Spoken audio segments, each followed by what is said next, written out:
Ballerina cappuccina. Gam gam gam gam gam. Non mais sinon sérieusement j'en ai marre. J'en ai marre des gens qui vont dire que cet opus de John Wick est pas ouf, est beaucoup moins bien, est pas à la hauteur, nanani, nanana. Non, c'était vachement bien, faut arrêter.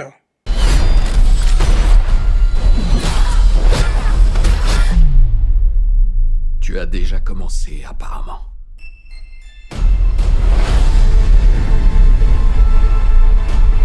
Le bonsoir à toutes et à toutes, bienvenue pour cette nouvelle critique où on va enfin parler des ballerinas dans l'univers de John Wick, comment ils insistent avec ça en France, c'est même marqué avant le titre du film, soyez pas dans l'excès.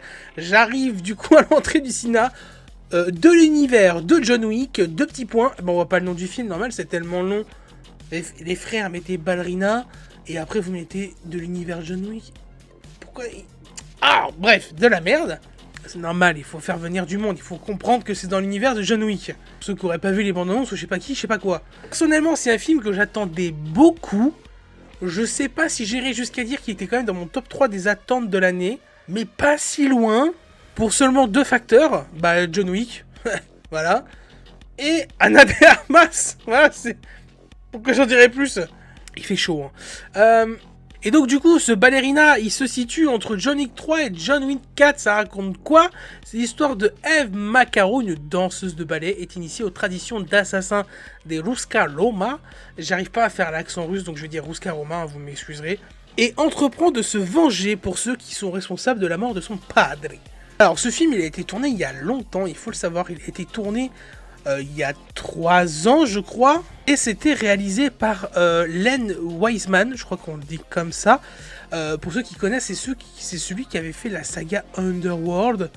C'est un peu vieux, hein, mais pour ceux qui connaissent comme moi, c'était pas si mauvais. C'était un lore assez sympathique et ça changeait, je trouve, c'était cool.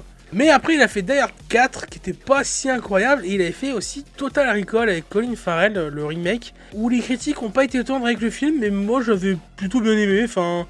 J'étais pas à ma grande période où je regardais beaucoup de cinéma, mais je commençais à regarder un peu à droite à gauche, et j'avais pas détesté, quoi. Tu aimes la danse? Je connais une excellente école de danse. Je pourrais t'y emmener si tu le désires. Mais le problème, c'est que il y a 2 ans, je crois, quand le film a tourné, on a le réalisateur des 4 John Wick, hein, Chad Stahelski. Je suis désolé pour la prononciation, hein, je vous ai dit, je suis vraiment nul dans ce genre de truc. On va l'appeler Chad, hein, je pense que ce sera plus simple. Donc il s'est pointé, il a regardé le film, il a fait les gars, c'est naze, on refait tout. Alors, je suis un peu dans l'excès, ils ont pas tout refait, mais ils ont refait une bonne partie. Pour vraiment faire ressortir ce côté John Wick. Ils ont rappelé Keanu Reeves, ils lui ont refait faire des scènes. De toute façon, voilà, je crois que on n'a aucune affirmation, puis j'ai pas été vérifié, mais je pense qu'il y a un très bon gros 50% qui a dû être reshoot, plus des nouvelles scènes, donc ouais. Au final, on va dire que le projet final, c'est pas vraiment Len Wiseman qui l'a fait, mais plus Chad du coup. On est sur un budget entre 80 et 90 millions, ok, je m'attendais à un peu plus.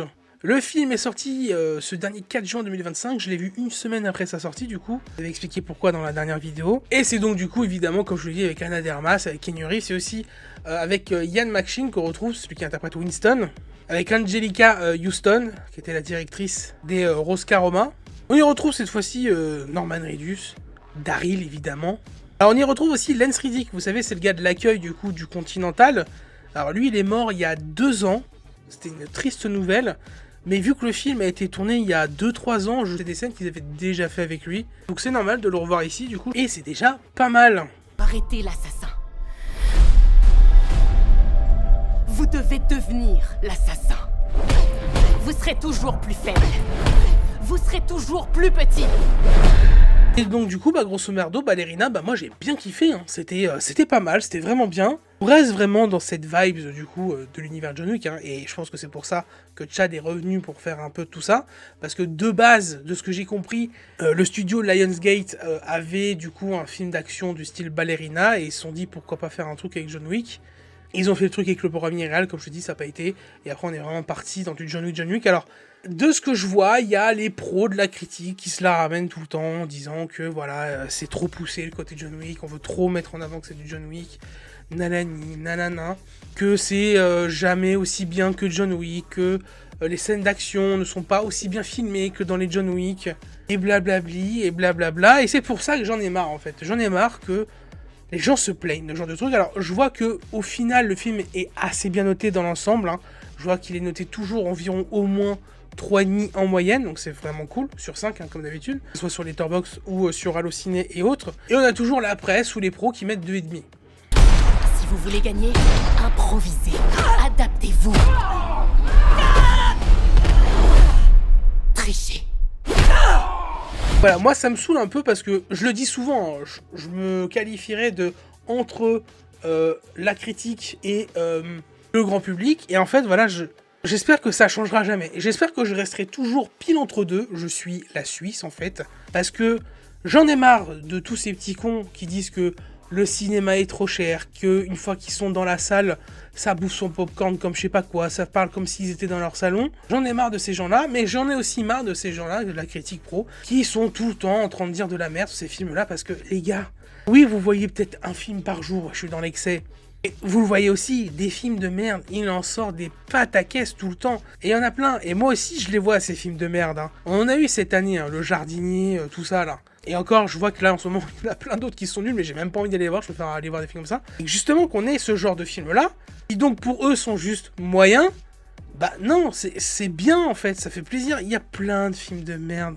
Donc voilà, c'était mon petit léger coup de gueule en fait, mais voilà, moi je suis la Suisse, je suis très fier d'avoir ce positionnement, et j'aime ça, parce que c'est ce que j'ai envie de vous apporter en fait, le côté où je pense qu'on sera toujours d'accord, mais il y a peut-être des fois aussi où vous allez peut-être pas être d'accord avec moi, parce que parfois je vais un peu comprendre aussi la critique sur certains trucs, on peut en parler récemment avec ce qui se passe avec Lilo et Stitch. Il y a peut-être plein de gens qui ont aimé, mais il faut se rappeler que putain de merde, c'est du remake, et que les studios ils vous font bouffer des trucs que vous avez déjà vus. En faisant tout ça, on va où? Eh ben on va à DreamWorks qui là vient de sortir Dragon, et j'ai pas vu le dessin animé Dragon, il faudrait que je le voie, tout le monde me dit que c'est génial, mais quand j'entends dire, et apparemment c'est réel du coup, que 90% du film c'est du putain de copier-coller plan par plan, va falloir peut-être redescendre un peu. Qu'est-ce que vous voulez en fait? Que tout ce que vous avez déjà vu, on le refasse, mais avec les effets numériques d'aujourd'hui en fait? C'est ça que vous voulez? C'est manger des trucs que vous avez déjà tous vus et les revoir encore? Vous voulez pas un peu d'originalité, un peu de nouveauté? Voilà, et c'est ce qui définit pas mal ce film Ballerina, c'est que même si on est encore dans l'univers de John Wick, il y a pas mal d'originalité. Coup de gueule passé, on va vraiment parler maintenant de Ballerina. Bienvenue au Continental. Eve Macaro, de la Ruscaroma. Quel plaisir de vous revoir. Et donc du coup, bah, pour enfin vraiment parler de Ballerina, pourquoi est-ce que j'ai trouvé ça vraiment bien? C'est que oui, on est dans cet univers John Wick et on aime ça, tant mieux, on kiffe.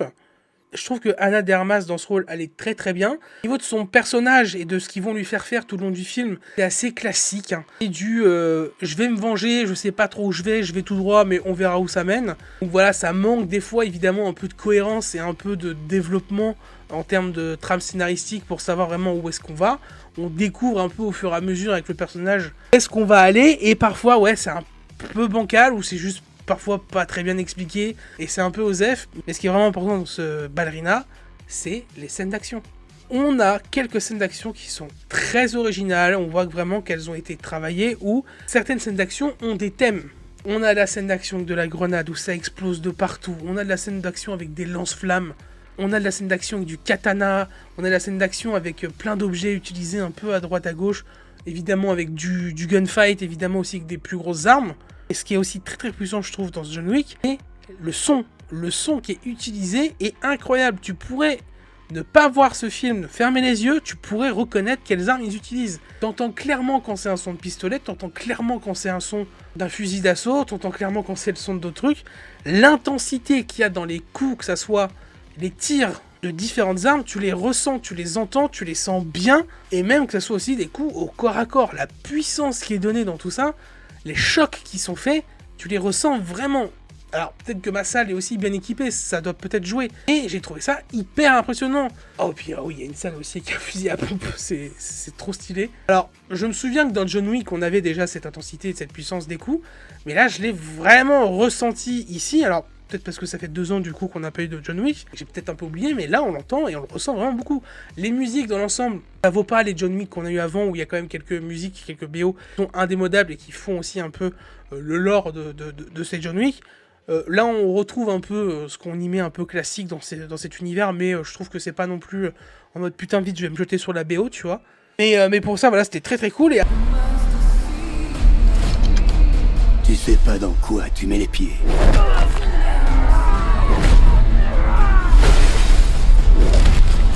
Après, en termes de mise en scène, bah, dans l'ensemble, ça reste ok, c'est pas non plus si incroyable que ça. Il y a quelques plans qui sont sympas. Je pense qu'il n'y a pas vraiment de plans mémorables non plus. Il y a un ou deux plans qui sont vraiment cool, surtout au niveau des lance-flammes et tout. Il y a beaucoup de ralentis. Moi, je trouve que ça donne un charme au film. Je trouve que ça c'est assez cool. On voit vraiment aussi que des fois, il y a des coups de feu ou des coups qui sont faits avec du mini accéléré entre chaque petit coup. C'est très rapide, faut le voir. Et je trouve que ça rajoute, voilà, comme je l'ai dit, du choc et l'intensité, mais ça on l'avait déjà vu aussi un peu avant. Et voilà, dans l'ensemble, voilà, j'ai trouvé que tout ça c'était vraiment cool. Et c'est ce qui fait du coup que ce film était bien. Et voilà, je vous conseille fortement évidemment d'aller voir ce film en salle. C'est un très bon film d'action, c'est un film qui réussit à respecter l'univers de John Wick. Et je sais qu'on est beaucoup à aimer cet univers, donc vous allez juste foncer en salle voir ce film. Parce que j'ai pas parlé du box-office d'ailleurs, mais bah, ça tombe très bien que du coup je vous dise ça. Alors du coup, on avait dit budget 80-90 millions, et en une semaine, on est à 60 millions. 31 millions aux États-Unis, 26 millions à l'international. J'espère que le bouche à oreille va un peu marcher, parce que là, ouais, il faut qu'il aille taper du 200 millions, 250 millions. J'ai un peu peur, j'espère qu'il ira quand même. Et voilà, les gars, les filles, Ana de Armas, dans ce film, dans ce genre de rôle, non, faut y aller. On l'avait découvert déjà dans ce genre de rôle dans James Bond, elle était géniale. On l'a revu là dans plein de trucs, que ça soit un peu plus sérieux qu'on ait vu sur Prime avec Ben Affleck, un peu, ce film était chelou. On l'avait vu aussi dans Ghosted, je crois, sur Apple avec Chris Evans. Et ouais non, elle adore ça et ça se voit. Il y a plein de petites scènes en plus, making of, qui sont bien expliquées, qui racontent plein de trucs. Non, c'était très très cool, c'était très très cool. Pour la partie no spoil, on va s'arrêter là, donc je vous conseille évidemment de vous abonner, c'est le plus important, de liker, de commenter, de partager, etc., de me suivre sur tous les réseaux sociaux qui sont juste au-dessus. Venez me voir, c'est bien important. Je stream un peu sur Twitch, la plupart de mes clips sont après ressortis sur TikTok et Instagram. Mais si vous voulez vraiment suivre mon actualité sur le cinéma et mes réactions, et je mets des avis et je note tout ce que je vois sur Letterboxd, mais je repartage tout sur Instagram, c'est vraiment sur Insta qu'il faut me suivre. Donc voilà, et nous, bah du coup, on va passer en partie spoil pour revenir un peu sur des petits détails, sur des trucs que j'ai pas dit. Et puis voilà, on y va, let's go!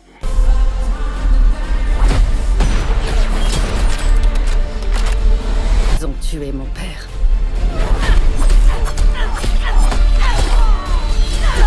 Pour la partie spoil, avant de prendre les notes, j'essaie de me rappeler de quelques trucs. Des petits détails qui m'ont un peu gêné dans le film. Au début du film, je pense qu'elle a 10-12 ans, et après on a un bond dans le temps de 12 ans. Donc dans le film, Ana de Armas est censée avoir entre 22 et 24 ans. L'actrice en a 37. Personnellement, moi ça m'a un peu choqué, parce qu'après on a un mini bond dans le temps, mais qui est seulement de 2 mois. Personnellement, même si ça n'a pas choqué les gens et qui je suis allé voir au ciné, pour moi, même si elle fait plus jeune, Ana de Armas, ça se voyait que dans ce rôle-là, elle n'a pas 22-24 ans. Alors, que ça soit par rapport à son physique, mais surtout au développement de son personnage dans le film, j'ai pas trouvé ça super parce que elle est formée pendant 12 ans, ouais, elle est forte, ouais, c'est une des meilleures recrues, ouais, elle se donne, sa particularité c'est qu'elle est très résistante, et qu'elle a l'air assez bonne à l'arme à feu aussi, et aussi au combat corps à corps, et une fois qu'elle réussit sa première mission, on a ce bond dans le temps de 2 mois, où là, du coup, c'est là que vraiment son histoire et le film va démarrer dans son scénario principal. Donc du coup, quand même, cette Ana de Armas, cette Eve du coup, et il faut le dire, hein, très puissante, hein, elle est quand même assez résistante, elle nique quand même plein de gens, elle tabasse plein de monde. Oui, certains sont pas ouf, mais il y en a quand même certains qui sont pas mal, mais en plus, elle se confronte à John Wick, et là on voit que évidemment elle lui arrive pas à la cheville, mais je trouve quand même que il aurait fallu faire un plus gros bond dans le temps. Entre le moment où elle a sa première mission et le moment où il y a son histoire principale qui commence, il aurait dû faire un bond dans le temps de au moins minimum 3-4 ans, même 5-6 je pense. Pour moi il fallait que ça soit une... Alors c'est pas vraiment des assassins du coup, hein.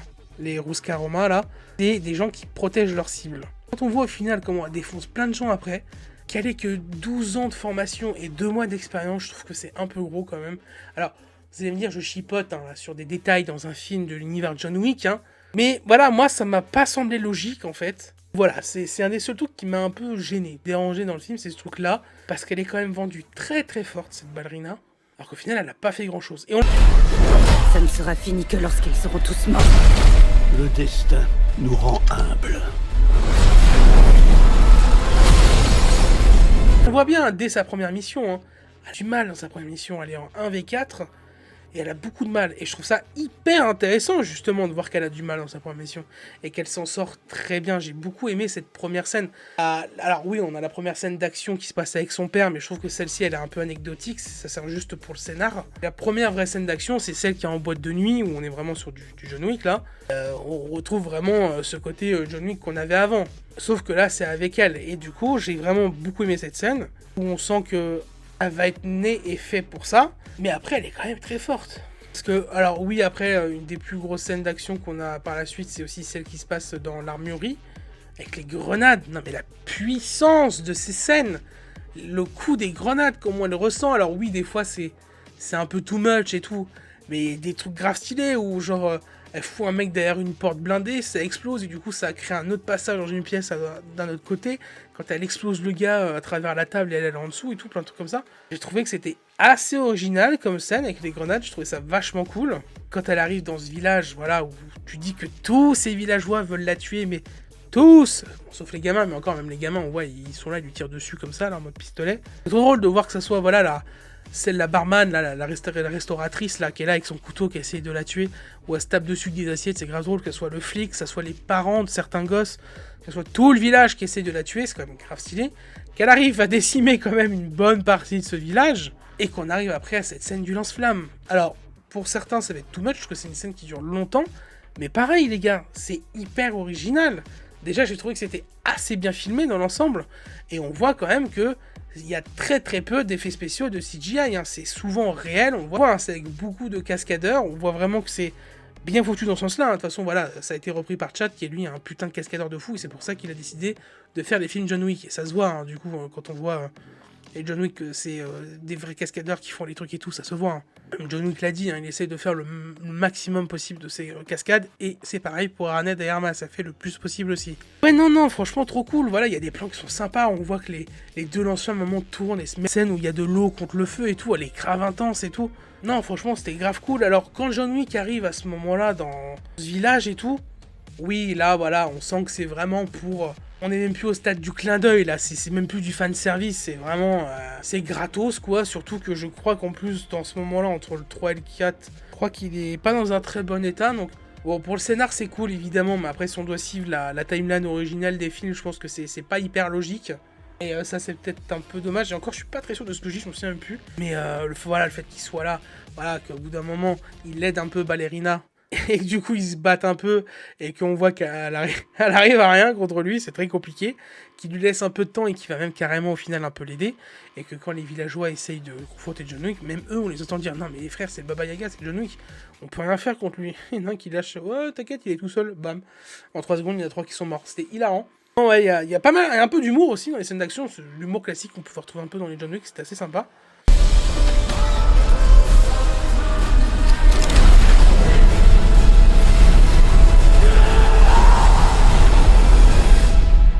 Le méchant, il est pas dingue, le méchant est pas fou, il est pas incroyable.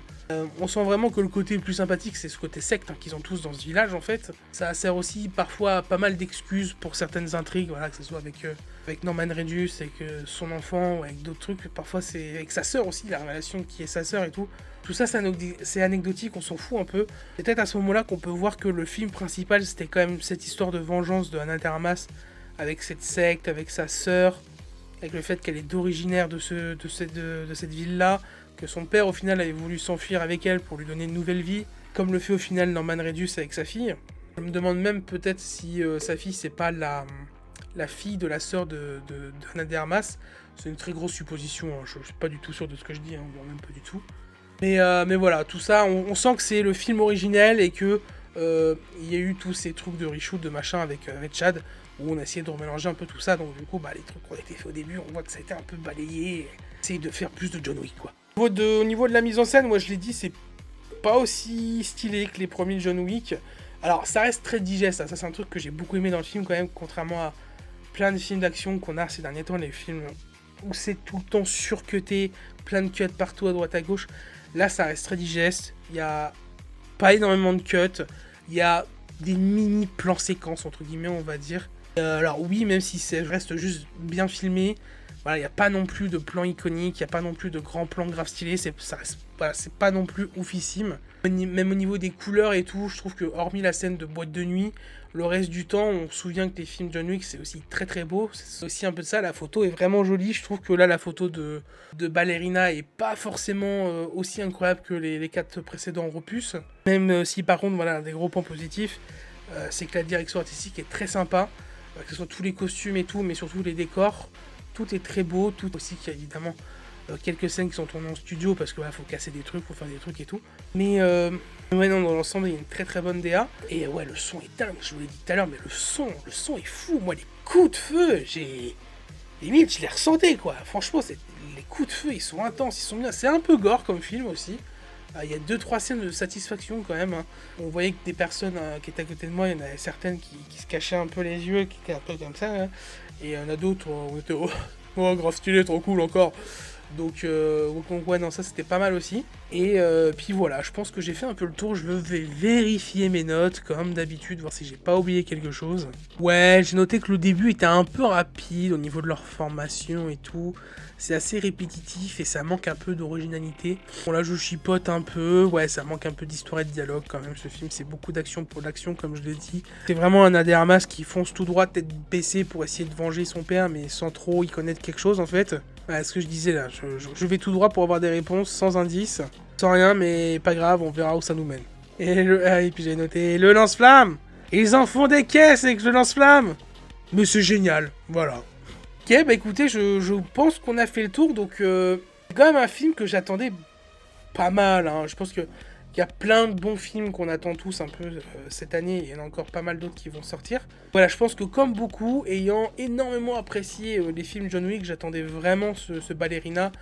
Et voilà, Ade Armas, ces derniers temps, elle a une cote de zinzin, et personnellement, ça marche beaucoup sur moi, j'adore cette actrice. J'ai vu pas mal de ses films, c'est aussi marrant de la retrouver avec John Wick. Alors sachant que là où elle a commencé vraiment un peu à exploser, c'était dans les années où elle avait fait que Knock Knock avec John Wick aussi. Pas du tout le même genre de film, hein. Attention, hein, vous êtes prévenus. Ouais non, c'est cool qu'elle puisse continuer à exploser comme ça, moi je suis très content. Je pense vraiment que ces derniers temps, elle est dans mon top 3 des actrices que je kiffe beaucoup voir à l'écran, donc j'espère que ça va continuer comme ça. Elle fait plein de choses, elle fait plein de trucs différents et c'est vraiment cool. Pas impossible qu'il puisse finir dans un de mes top 10 de l'année, je pense. Ça dépendra vraiment de ce qu'on a par la suite. C'est vous? Celui qu'on appelle Baba Yaga. Dites-moi comment faire pour suivre votre exemple. Je vais m'arrêter là, je vais vous souhaiter à tous une bonne soirée, une bonne journée, à quel moment vous regarderez cette vidéo. J'espère que cette critique vous aura plu, évidemment. On parle une fois par semaine d'un film qui sort au cinéma sur cette chaîne. Et comme je le disais voilà, avant, je fais aussi plein d'autres choses. Voilà. Suivez-moi sur tous mes réseaux juste au-dessus pour voir ce que je fais un peu partout. Mais surtout, abonnez-vous, likez, commentez, partagez. S'il vous plaît, c'est le plus important. Ça me fait aussi surtout extrêmement plaisir. Allez Valou, on se retrouve la semaine prochaine pour une de ces 2 prochaines critiques. Ciao, ciao.